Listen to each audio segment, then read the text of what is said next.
হযরত রবি ইবনে সুলাইমান রাহমাতুল্লাহি আলাইহি এই ব্যাগ পাইয়া বড় চিন্তায় পড়ে গেলেন। ব্যাপার কি হইল? আমি কুফায় আর ওনারা গেলেন মক্কা মদিনায়, আর বলতেছেন কি ব্যাগ আমার হাতে। চিন্তা করতে করতে চোখে ঘুম চলে এসেছে। ঘুমের ভিতরে রাহমাতুল লিল আলামিনের দিদার নসিব হয়ে গেছে। আল্লাহ নবী ডাক দিয়ে কয়, রে রবি, হজের প্রোগ্রামটা স্থগিত করে যেই মেয়েদেরকে সাহায্য সহযোগিতা করেছো তারা হলো আমি বিশ্ব নবীর আওলাদ, তারা আমার বংশের লোক। তোমার এই দানের খবর যখন আমার রওজা শরীফে এসেছে, আমি তোমার জন্য আল্লাহর কাছে দোয়া করেছি। আল্লাহ রাব্বুল আলামিন তোমার সুরতে একজন ফেরেশতা বানাইয়া তোমার পক্ষ থেকে হজ করাইছে।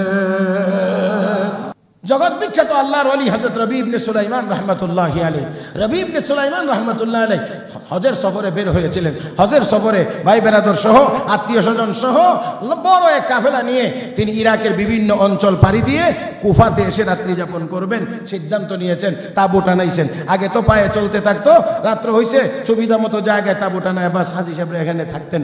পরদিন আবার সফর শুরু হইতো।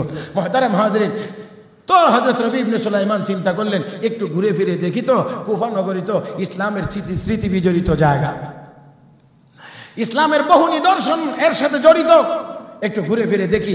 দেখতে কেমন? হাঁটতেছেন, তাকায়া দেখেন এক জায়গায় এক মহিলা মরা গরুর গোশত কেটে কেটে ব্যাগের ভিতরে ঢুকাইতে আছে। হযরত রবি ইবনে সুলাইমান চিন্তা করলেন, সর্বনাশ, মরা গরুর গোশত মহিলা কেটে নিয়ে যাবে কোথায়? বাজারে টাজারে বিক্রি করে আবার মুসলমানকে হারাম খাওয়ায় কিনা? এই জন্য একটু দেখি তো।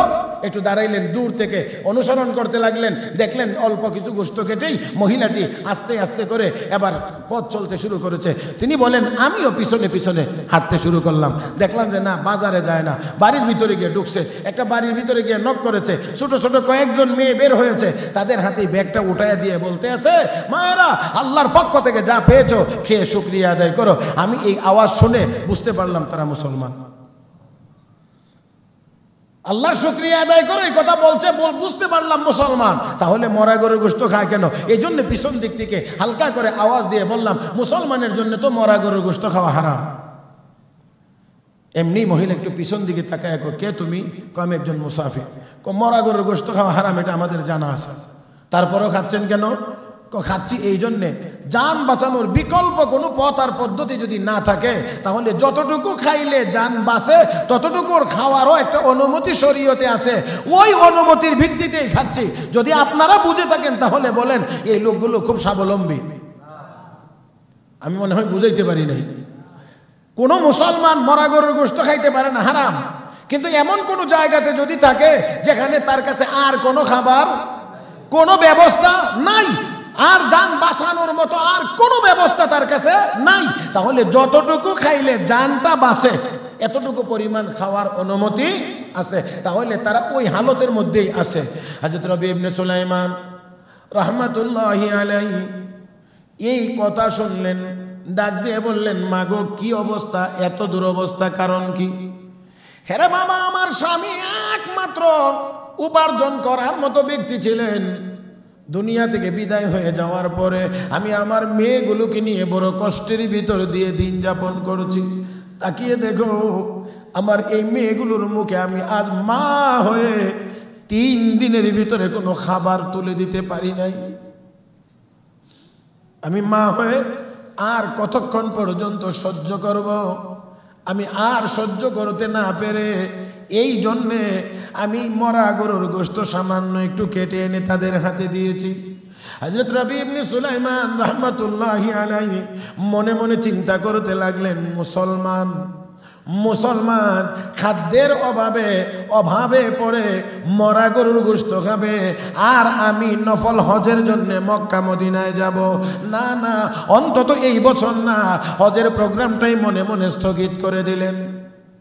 হজের প্রোগ্রামটাই স্থগিত করে দিয়ে তিনি ডাক দিলেন, মা একটু সামান্য সময় অপেক্ষা করেন, এই মরা গরুর গোশত রান্না করবেন না, আমি দেখি আপনাদের জন্য একটু ভালো খাবারের ব্যবস্থা করা যায় কিনা।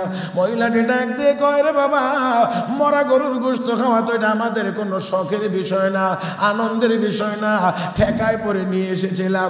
যদি ভালো খাবারের ব্যবস্থা হয় আমরা আরো ধৈর্য ধারণ করার জন্য রাজি আছি। হযরত রবি ইবনে সুলাইমান রাহমাতুল্লাহি আলাইহি গেলেন, হাজীদের কাছ থেকে বিদায় নিলেন, আমি আর হজে যাব না।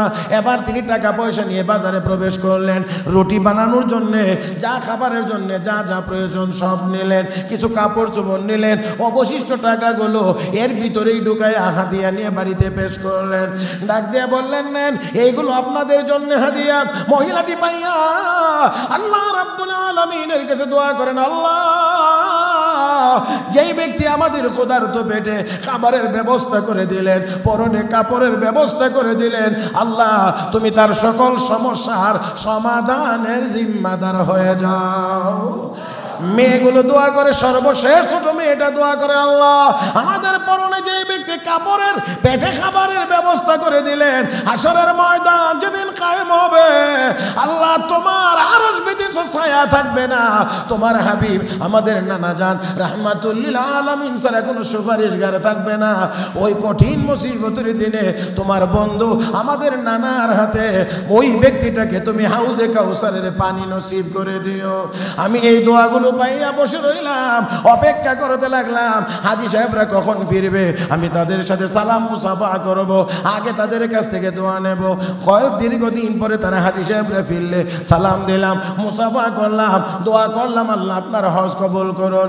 এবার ওই হাজী উল্টায় কয়, ও রবি, তুমিও তো আমার সাথে হজ করেছো, তুমিও তো আমার সাথে হজ করেছ। কি বলেন? গুরুত্ব না দিয়ে আরেকজনের কাছে গিয়ে বললেন, আল্লাহ আপনার হজ কবুল করো। ওই হাজী আরো জোর গলায় করবি, তুমি কি আমার সাথে ঠাট্টা করো? তুমি না আমার সাথে আরাফায় ছিলা, তুমি না আমার সাথে মুজদালিফায় ছিলা, তুমি না আমার সাথে মিনাতে ছিলা, তুমি না আমার সাথে কাবাগর তওয়াফ করার সময়, হাজরে আসওয়াদে চুমু খাওয়ার সময় একটা টাকার ব্যাগ আমানত রেখেছিলা, এই নাও তোমার টাকার ব্যাগ। হযরত রবি ইবনে সুলাইমান রাহমাতুল্লাহি আলাইহি এই ব্যাগ পাইয়া বড় চিন্তায় পড়ে গেলেন, ব্যাপার কি হইল? আমি কুফায় আর ওনারা গেলেন মক্কা মদিনায়, আর বলতেছেন কি ব্যাগ আমার হাতে। চিন্তা করতে করতে চোখে ঘুম চলে এসেছে, ঘুমের ভিতরে রাহমাতুল লিল আলামিনের দিদার নসিব হয়ে গেছে। আল্লাহ নবী ডাক দিয়ে কয়, রে রবি, হজের প্রোগ্রামটা স্থগিত করে যেই মেয়েদেরকে সাহায্য সহযোগিতা করেছো তারা হলো আমি বিশ্ব নবীর আওলাদ, তারা আমার বংশের লোক।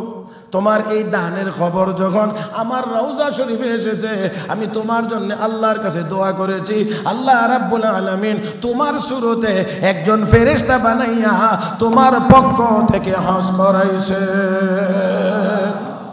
হযরত রবি ইবনে সুলাইমান এবার ঘুম থেকে জাগলেন, ব্যাগটার দিকে এবার তাকাইলেন, তাকায়া দেখে সুন্দর জল ছাপ, সুন্দরভাবে লেখা আছে, মানে আমালানা রবিহা, যে ব্যক্তি আমার সাথে ব্যবসা করবে সে ক্ষতিগ্রস্ত হবে না, লাভবান হবে।